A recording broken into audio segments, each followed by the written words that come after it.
Welcome back to Studio 701. Well, being pregnant can certainly be an exciting time. It's also a time expectant mothers have a lot of choices to make beyond what just to paint the baby's room. In today's well-being, we are joined by Dr. Rhonda Schaefer-McLean. Thank you for being here, Dr. Rhonda. Absolutely. Thanks for being here. Today we're talking about prenatal testing and screening. And first of all, there's a wide variety of prenatal screenings. When are expectant mothers first to face kind of those options? Really kind of when you get that first positive pregnancy awareness, that series of questions and what do I do and what do we do and how do we pick what's best for this most important thing that we're ever going to do in our whole life starts to become front and center. And we start talking about genetic screening options actually at the first prenatal visit, because it's become something that we have access to now for all patients, not just high-risk patients, and we've also got access to it as early as 9 weeks. So oftentimes when folks are coming in at 6 or 8 weeks, it's really the next most significant decision they need to make. Sure. And what is the newest or latest recommendation for pregnant women when it comes to prenatal screening? You're allowed what everyone is allowed. And so for years, we've really been limited by women needing to be high risk because they had some kind of a previous pregnancy that had a complication or a genetic challenge associated, or because they were over age 35, which my patients lovingly refer to as geriatric pregnancy. Geriatric, yes. You know, we try not to do that. We just say, oh, there's a curve, and we've chosen an arbitrary spot on the curve. But realistically, it's just this where there's a percentage of increase that we say, okay, this is a fair place to draw the line. And so until recently, and it says, I brought a prop because I thought it was important. This is how we know what to do when we're OBGYNs. We get these practice bulletins that say, hey, this is the new state of how we're doing things. And this is our newest one, and it is dated really just in the last couple weeks. And so we've had this technology available, but now it's available to everyone by recommendation of the American College of OBGYN, as well as the Society for Maternal Fetal Medicine, who are the high-risk baby docs while women are still pregnant. Yeah, I was high risk, or geriatric, as we lovingly called it. Right. But now talking about just all expectant mothers have this option to have the prenatal test. What is that like? How invasive is that?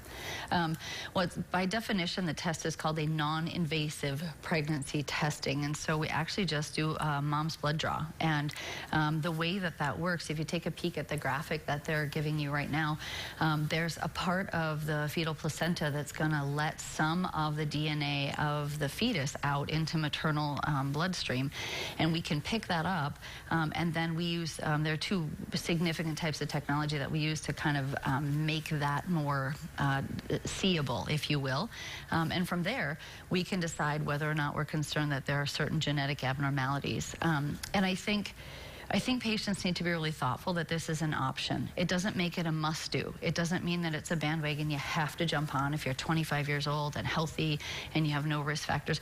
You don't have to do that. But again, for the first time, it's available to everyone, and that should suggest that we'll have good insurance coverage as well.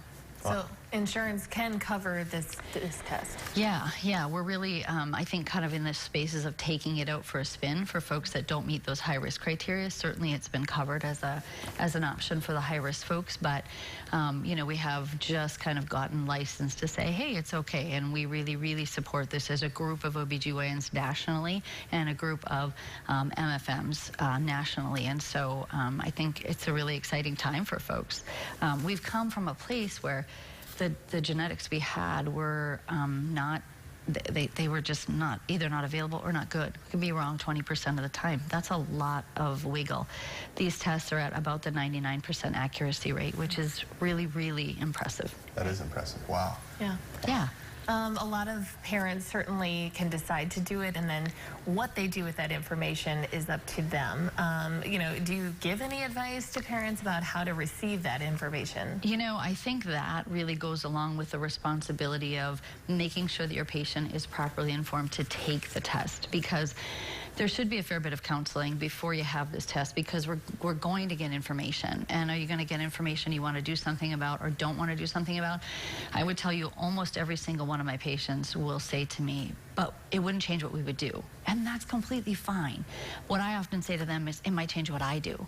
Because it might change that I ask for a high-risk specialist to be on our team, or I ask for a fetal echo to be happening because of what we might find is going on for this little nugget that we're building. And so, you know, I think it matters what I might do, and maybe that's important enough. And so I think these are just really, really appointment changers as far as discussion and the things that we really need to kind of get through. What's important to people. I find families that are on a second or third baby will say, oh gosh, I don't think we want to do this because we didn't do it for our other child. I think, you know, people worry if they didn't get a car for one child at 16, they better not get a car for another child at 16. I don't know that this is the same as that, actually. It's not the same. You know, I mean, it just wasn't available before. So, you know, if something new is available, give it a nod, hear about it, think about it. And again, bringing up the science to speed. I mean, we just weren't as good at this before. And, you know, therefore insurance didn't want it either. And now we're better. And so it is an option. And so feel comfortable with yes or no. Just make sure you're informed. I think that's the piece that's really important. Make sure you're informed. Absolutely. With Dr. Schaefer-McLean, thank you so much for being with us today. Wonderful information. If you'd like to learn more from Dr. Schaefer-McLean, check out balancend.com. All right, thank you so much for being here. Coming up next, COVID-19